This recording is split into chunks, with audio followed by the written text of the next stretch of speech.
Welcome to The Vault with Financielle. This is a safe space where we talk all things life and money and no topics are off limits. Hello. Hello, good morning. You're wearing is that an Apple Watch?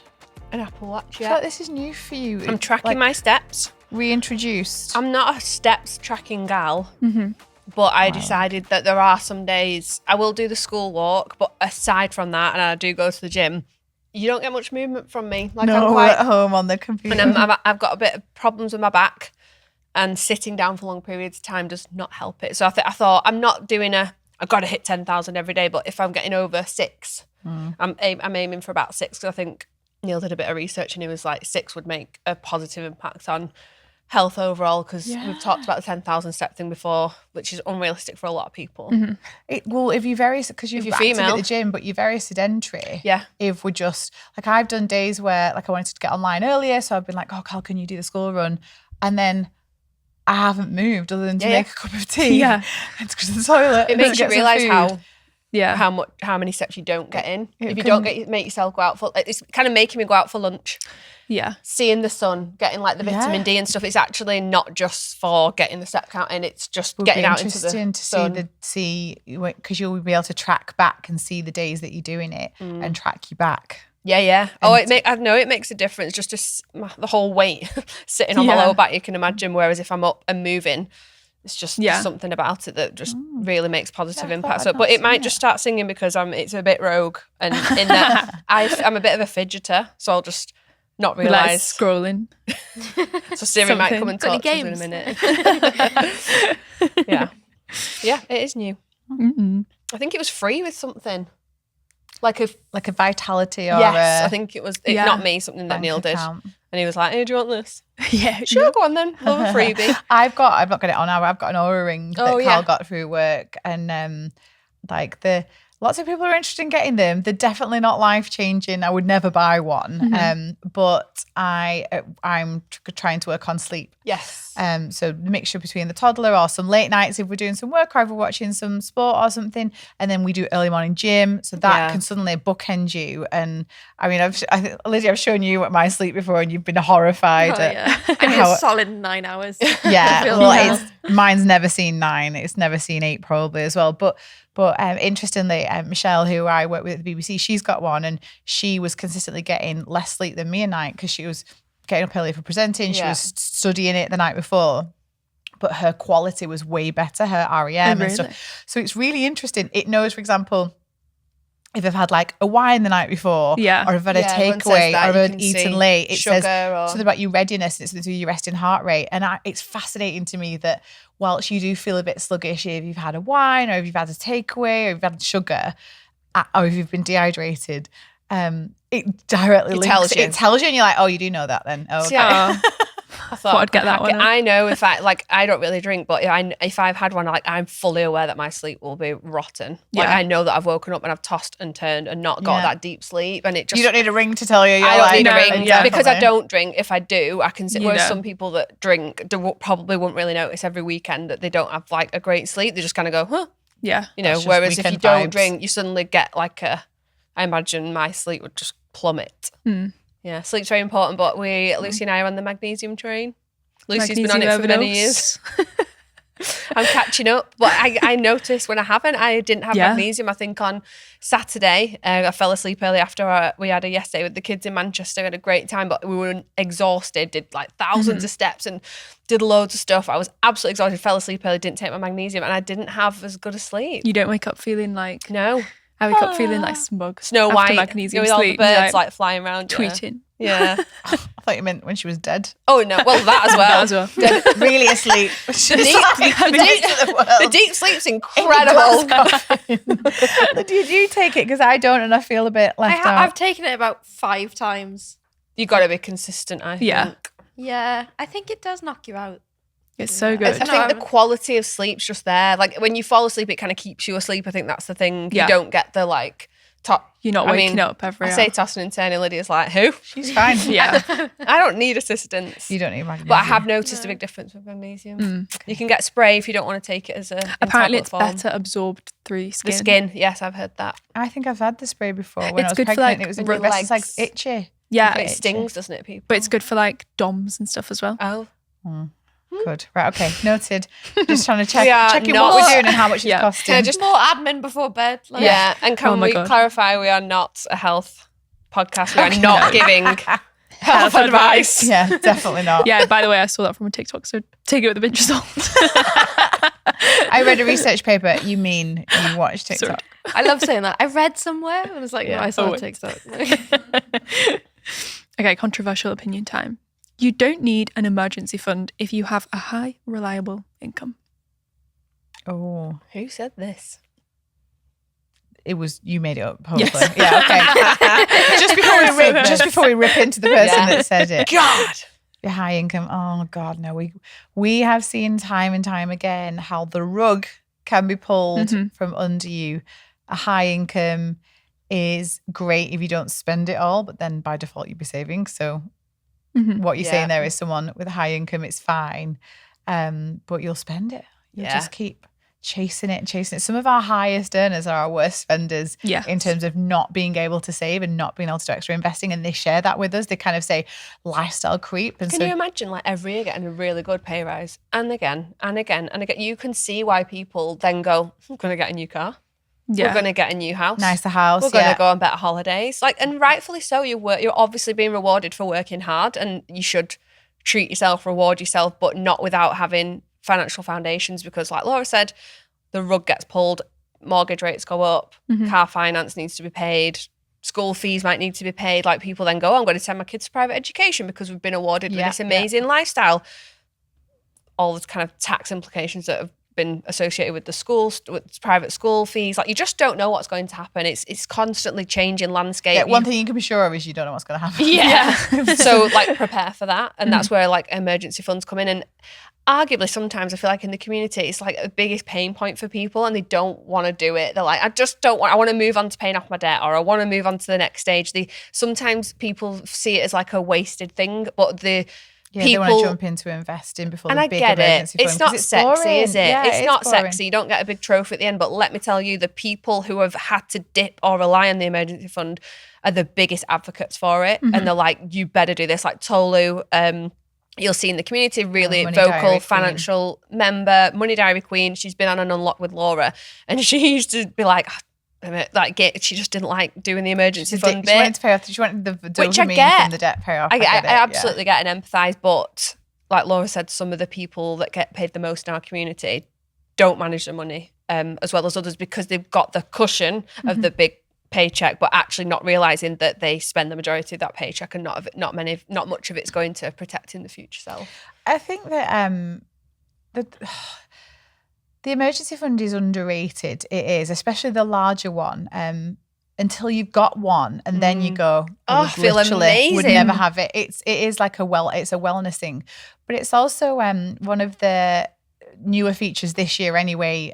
Is the asset donut that we've got, and I must admit, it's like a bit of a curse really having done it. And I really like seeing the asset donut. It breaks down whether your assets are divided up by cash, property, market investments, and then other.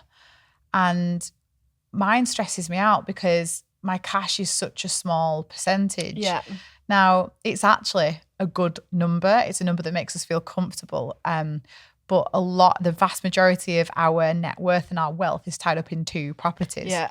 I can't get at that. Yeah. If I needed money in an emergency, I can't get at it. I have a tiny amount of like expensive things. Like I've got a nice engagement ring, and I've got a watch, and I've got one handbag. So they're the 3 designer things. I literally sold everything else and don't really find value in them. So I don't have them. But they're not really worth anything. They're not part of my net worth. I'm not going to be able to sell them for full value. I just don't count them. So I can't really get cash by that way. And then the majority of my market investments are in a pension. Again, not accessible. Yeah. I have some in the stocks and shares ISA, obviously, of that wealth, but the majority of it is locked away. So as a high earner, and this is coming back to what you said, as a high earner, there's one thing kind of being able to buy a big house with that high income, and there's another being able to put money into a pension because it's going as a percentage. But if you're not building up that emergency fund, those 2 things are out of reach. Yeah. Or you've got a finance car.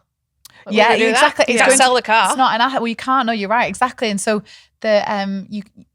one, it can be pulled at any point, but two, if you spend it all because you're not saving it, even if it's being diverted into these sensible places as well, there's no liquidity anywhere. You don't have liquidity. You can't get access to it. And so it's like tied up in things that you can't access sell. Form of an emergency. I was being...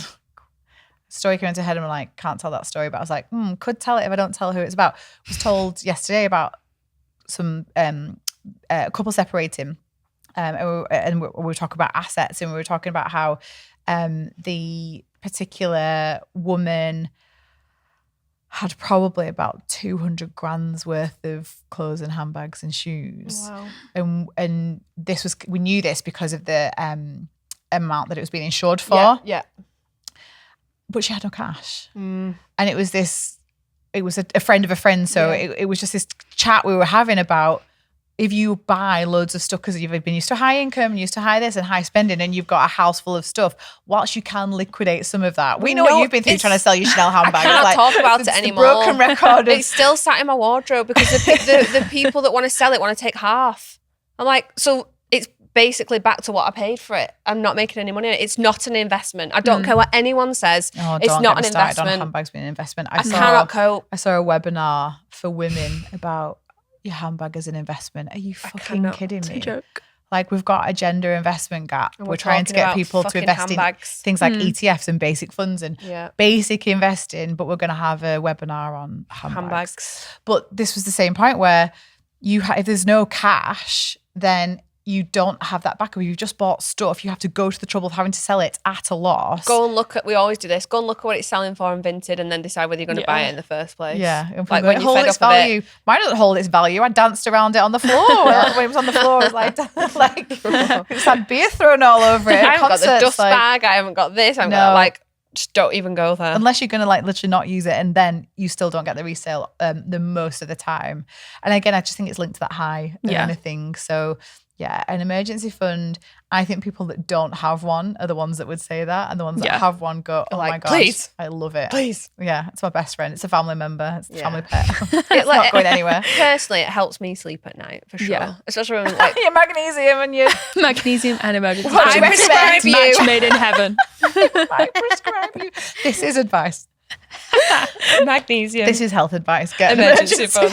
Even a mini one for people, even someone on a high income that doesn't have a mini one, because when something goes wrong, like you said, they've spent all the wage, they're going to lean on credit. Whether you're a high earner or a low earner, the emergency fund is so underrated, but highly coveted in the community. I think we should start a thing where we name our emergency funds. Do you know how people name their sourdough starters? Oh God, that's good. What's your emergency fund called? It needs to be something that you love and you're you like, don't want to leave. Need to get some money off Steve. I love Steve. Steve's not going anywhere. It can't be a man. Oh gosh. No. Mine is Gemma. Gemma Collins. Do you want to get rid of her? She'd spend it. Dipping into the GC. No, badge of honour. We love it. Yeah. We prescribe you an emergency fund. Okay, time for our first dilemma. Should we quietly get married before the baby comes? Me and my partner got engaged in September 2024. We then fell pregnant in October and I'm due at the end of June. I really wanted to be married before the baby comes. Is it worth just quietly doing the legal bit to keep us protected if anything happens to one another? We've agreed to get a prenup as I have 2 rental properties, but he's purchasing our family home in his sole name due to stamp duty and taking advantage of first-time buyer incentives. What are your thoughts? I didn't really want to get married whilst pregnant, but it would give us more rights and protection. Should we just go and get married? Help. Congratulations. Yeah. Wow. Fun year. Yeah. Wow. Fun year. 2024, 25 was your year. I don't think we've ever been asked, should we get married? Do you know, because it's not strictly a financial question. Is it? Should we get married? I mean, that's should we get married ever? They're saying, should we get married before the baby's born? I quite like the idea quietly, of that. I think it's so chic. We've talked about it before, the town hall wedding. Yeah, I love that. I'm here for it. I am. Sorry.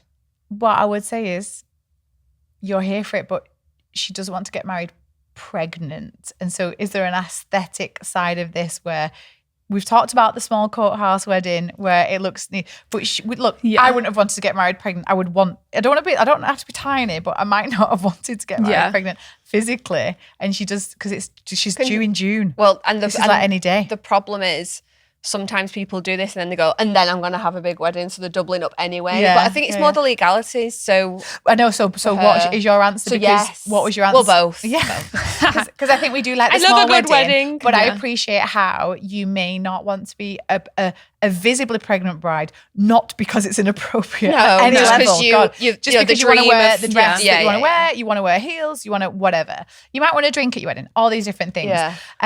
So we definitely will not tell you whether you should or shouldn't get married because you said you want to anyway, you're engaged, but it's definitely for you. But it's a good exercise to do, to look at the benefits of getting married and then seeing if you now will be looking to do it after the baby, how you plug the gaps. Yeah. So I think it's, I'm not going to remember them all off the top of my head, I'm sorry, but there'll be some things, for example, like next of kin, the next of kin thing. So at the moment, if anything happens to either one of you, have you closed that loop because you're not, civil partners and you're not legally married. And so you're not each other's next of kin unless you have proactively done something about that. When it comes to things like, once you have the baby, if you're not married, then if one thing were to happen to each of you, usually it's connected to death, so we're going to go uber serious, but Legacy Week, remember, we're here for this stuff does happen, is what would happen if you weren't married. And so you can close those loops, which is like taking out specific life insurance policies, pensions, going to the pension provider and noting down who it's for, because at the moment, I can't remember what would happen, but it could go to the baby. Well, before the baby, it wouldn't go to you. Yeah. So if you have a pension, you can nominate who you want it to go to, and you don't have to be married to do that. You can literally go write that down. But marriage may or may not have helped with that. It just depends. It's all about looking, what would marriage have done legally? When a child comes in, how does that change? Because it does change the rules of intestacy in terms of who gets stuff if there's no will. And can you close these loops for like a period of time? So let's say you might get married instead in September or next June. Let's say you want to get married in a year. For a year, do you need to make sure there's a will? Can you put some things in place that will cover those gaps? But it might be like we want the same name when the baby's born, like, because people forget if they don't get married, if they want the family name. Yeah. Feel like you want the same. Like a lot of mums don't have the same name as the kids, and it might be really important for her to do that, like just because she wants it. There's since they're getting married anyway. Yeah. There's Holly's Apple Watch. Just Siri giving us his point of view. The time. So everyone, it's currently this on a X amount on a Thursday. I think it is that. I think you'll know in your gut what you want to do. Yeah. And if it's not getting married pregnant or getting married before the baby comes, I think make that decision. You can, with insurance policies, wills, a little bit of legal advice before. I'd sooner pay, $1,000 for some one-off legal advice and close all these loops. Dot the I's, cross the T's. Say this is for a year. If you either really don't want to get married now or really do, and just do what you want to do. Yeah. But you're thinking of the right things. So many people don't think this through. And like I said, you just don't know what can happen. We have had all the unexpected happen in this community. So, whether it be a separation, God forbid, we're just talking about this and you're just getting married. You just don't know though. But, or whether it be an illness or a death, or whether it be something difficult about being off work. There's so many different things. And tick off all the stuff. Loads of people when they get married as well. Loads of people when they have a baby kick marriage down the line because they go, we can't afford it. Nursery fees have started, we can't really afford it yet. And it can be like a 10-year, 20-year, 30-year, never get married kind of journey. And we've got friends that have kind of done that where they've just gone, it's just not the right time. And if marriage and what comes with it in terms of like protection is really important to you, have to, like Laura said, decide, is it the legality thing that's really important? Like having the same name as the baby and making sure that if anything happens, we're all protected. Or is it that you actually do want to get married? They're two different things, aren't they? Yeah. Mm-hmm. Yeah, sorry I can't tell you. I mean, I would like to tell you. Get married. That's just because I like a good wedding. Well, yeah. She doesn't reveal a hand, so I can't tell. No. There's no judgment. Like, I just think you're thinking about the right things. And, going back to Legacy Week, so many people don't, or they think we'll get round to it and you don't. You don't. And Life especially when gets you've got a in the baby, way. you won't. So you have not a long time, you've got a couple of weeks to navigate what is missing, get the right advice and just pay for it, or assess the situation and go get married and just tick that box, because once you've done it, life's going to take you away. It really will. You're going to have so much excitement, but so much going on with this new baby that, this will go to the bottom of the pile. One thing I would say is getting married on your own quietly. Like, no one can give an opinion on anything. Yeah. Like, I think we talked about my friends that eloped before. No one gave an opinion on what the dress should look like, or whether they should serve canapes, or whether they like beef or chicken. Like, nothing. It was all up to them. So if you've got that vibe about you and you just want to just crack on and do it, could be quite a nice little surprise for people. Yeah, I like that idea. Okay, community win. I've been on a huge money journey the past couple of years, and when I started using this app, I wasn't sure how to follow it. Then when I finally learned, I felt overwhelmed by filling out every transaction daily. There were months where I stuck to it and others where I didn't. However, since I started tracking my net worth, it's been such a game changer to think of the bigger picture. In a year and a half, I've been able to almost double my net worth by trying to be more mindful of my spending and saving every little bit I can. I can't believe I've been able to do this, especially considering I had a lot of emergency outgoings this last year and practically depleted my emergency fund. I'm very happy and thank you to the community. Woohoo! This is like a lesson for everyone. Not everyone learns the same or behaves the same, and you can still get results. So some people are like Uber trackers, and they'll tell you in the community, like, if someone's got a question, they'll be in there before us, and like, I know I spent 3 days ago in Spa, I spent £2.10 or whatever. Some people wouldn't have a clue, but track things like the net worth, like long-term progress. Like, everyone's different, and no way is the right way. The good thing about our app is we give people options. You don't have to track absolutely everything, because we know that a lot of the time that might put people off. They've not got time to do it. They don't want to do it. Whereas some people are like, I want to touch every single number. I want to know what every single penny's doing. And it just shows you everybody's completely different. But something for everyone. There's a famous quote, can't remember who it was by, I'm going to say it wrong anyway, but the vibe is don't be making $20 decisions, make $20,000 decisions. And like, doing actuals and tracking specifics is fab. It really is. It's great to do if you're not good at them for a period of time. It really can show where you're spending your money.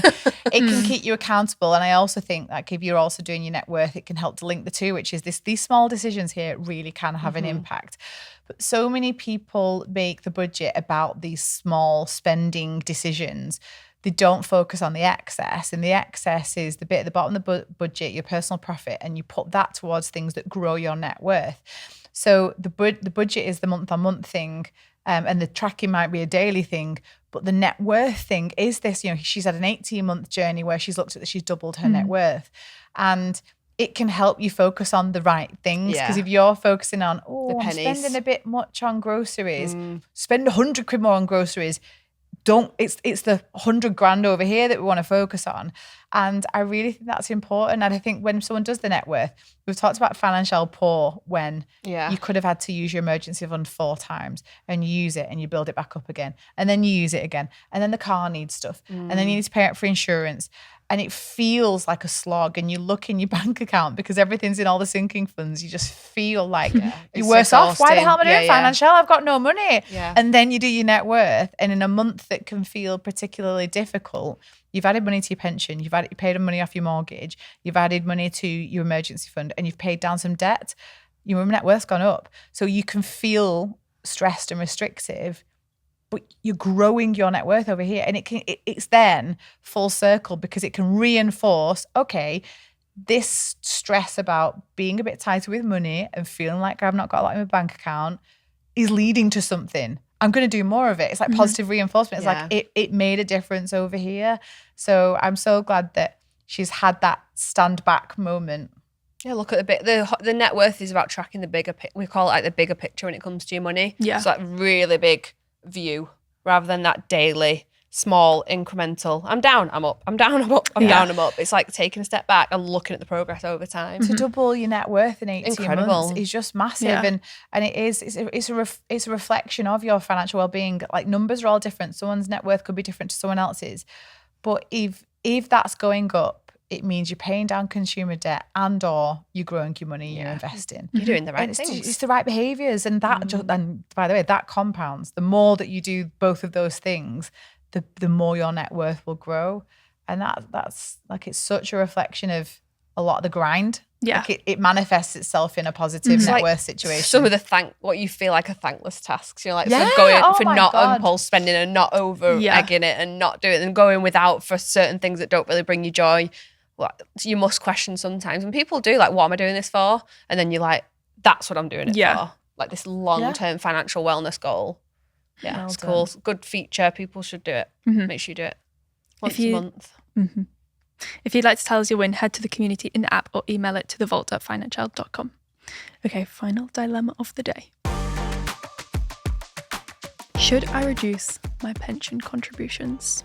Oh, controversial. Hi, I'm fairly new to Financielle. You don't say. You would know the answer. I'm fairly new to Financielle, but I've been trying to get my finances in order for 2 years now. My husband and I are both high-earning software engineers, around 200k a year combined. But we live in an expensive area of London, so expenses and rent are high. We moved to the UK 4 years ago, and up until that point, we didn't really care about saving money. We basically spent everything without thinking. 2 years ago, I looked at my bank app and saw that I spent 10k on Deliveroo in 4 months, so I knew we needed to change something. Sorry. Got so many questions. Got whiplash. I want to know what you had. Like, I'm here for it. Like, what? Well, the first part of me wants you to go through and we can rank what you had. You're like, was it worth it? Was there a repeat offender? Yeah. Like, this is really good. Yeah.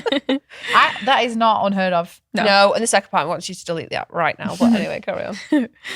A year ago, we had pension advisors come into my work and I realised I'm way behind on my pension pot. I increased my contribution to 10% through salary sacrifice, trying to catch up for the years I lost because I'm not from the UK. I don't expect to get any pension money from my home country. Luckily, I don't have debt and I'm 60% done with my 6-month emergency fund. Recently, I looked at my payslip and realised that if I reduced my pension contributions, I could probably halve the time I need to save for the emergency fund. But I'm scared that I'm really behind on the pension. Some people say I should have a year's salary saved by now, but I have less than half of it, and that I'm missing the time in the market. I'm in my early 30s. What should I do? Oh, I've got a confession. Oh, go on. I stopped my pension contributions as a lawyer at 22. Oh, yeah. I thought you meant like now. I was like, sorry, what? No. But in terms you right in. I just want to like be on their side, or she's not saying stop that, empathise, but I want to empathise, and I thought I needed the money now, but then it was pre-financial. It was oh my God, how many years ago was that? I was about to say it was 10 years ago. Long time ago. More than that, 15 years ago now. But no one was in my life guiding me, and I did reduce them. So I just want to, within a year, I went straight back. I went, that was a bad decision. But why the hell did no one tell me that at the time? And so, lots of people have been there where they're kind of going, can I afford it? You're actually not saying that, which is very healthy. It's more that we've talked about this, she's trying to do multiple goals. Yeah. So actually, what we tend to say is have a look at the auto enrollment percentages and try and get to a point where you're at least doing the defaults and then focus on the goal that you're up to. That is impacted by your age and how far behind you are with pension, because it sounds like they've got this high salary, they've got to work to make up the difference. She doesn't say how old she is, and so the younger she is, it's easier to slow down contributions because you've got time. Whereas if you're older and you're close to retirement, you've got a job to do. The other thing to consider here is her salary. So it's 100k. So she's at these really critical levels for personal tax. It's obviously always changing. It changes year on year, but your personal allowance is impacted by different earning levels, and pension contributions can help obviously dip you under that and save on tax. She has a salary sacrifice one, so there's a bit of a nuance to that. So there's a few things to consider when you're looking at it. I think the thing here is she's possibly trying to build too high an emergency fund. Yeah, what do you think? Kind of gave away that I know you should get a year's emergency. She's surrounded by high earners. Yeah. And if you're savvy with money and you're a software engineer and you don't really have a life. That job is in high, look at your job, like arguably in high demand. I know that tech has had a really difficult 12 to 18 months and that could go on. So I'm not saying be radical and have a 3-month one. You're in London, you've got high expenses, you've got high salary. 6 months should be fine. 6 months expenses for you and your partner. That's a year. If one of you's out of the job, you've effectively got a year. Park that and hope that your partner is going in together on that. You've got 6 months each. That's a year. Should something happen to either of you, you're both in really highly sought after jobs and you can go into different industries so you can move around. So you've effectively done that. I really would not reduce my pension contributions because you're going to lose out on so much. You can... Well, the tax alone, like, because she's a high earner, that's what and the national insurance because it's a salary sacrifice pension, and so if she'd said to us she doesn't have an emergency fund, the answer would change, wouldn't it? We'd be saying no, you need to learn to save because you are on a really good salary with a really good skill set. You should be able to. You should be putting more money aside. But I think she needs to recalculate what her emergency fund should be. And set that and go, right, I'm happy with that. And I bet she's not far off. So then on that basis, I wouldn't mess around with the pension contributions. I love the idea that she'd be doing 10% because if she's doing 10%, she will be getting a contribution from the company and she's obviously saving on tax at the same time. And when you're earning at those levels, you want to mitigate tax. Again, if there's any issue with job losses, we've talked about this on previous pods, but you can close the gaps with, there's each other's emergency funds, there's taking lower salary jobs. So if they're on 100 grand, 60 would help a lot. I know they're in a high expense area. We've talked about insurances. So there are peace of mind insurances that you can bring, whether it's critical illness, whether it's income protection for a period of time that can help reduce that need to build 12 months because it's an ideal. And if she wants to carry on those percentages and still save up emergency fund money, like I'm comfortable there. But I think this is nice to have emergency fund money now. Interesting though, it was the pension man. Could have been a pension woman, but it's always a man, isn't it? It's always a man. But I love that you sat, what made her think. You sat, you listened, you took it in, you realised you were behind. Is your partner talking about reducing his pension contributions, like to mitigate the emergency fund? Like, I'd like to know, was that a consideration of his as well, or is it just you that you're panicking, going, I need more of a buffer, I need more like of an emergency kind of blanket? But if you can go in together and get an emergency fund together. Obviously, keep them in separate places because it protects you. But if worse comes to worse, you've got an agreement that like we've built this together. Should something happen, because you'll be joint tenants on them. I don't know if they've got a mortgage or they're paying rent. Rent. Because so it's quite high. You're both liable for paying that rent. So that interestingly, that'll be their next challenge. Like, do we buy somewhere in London?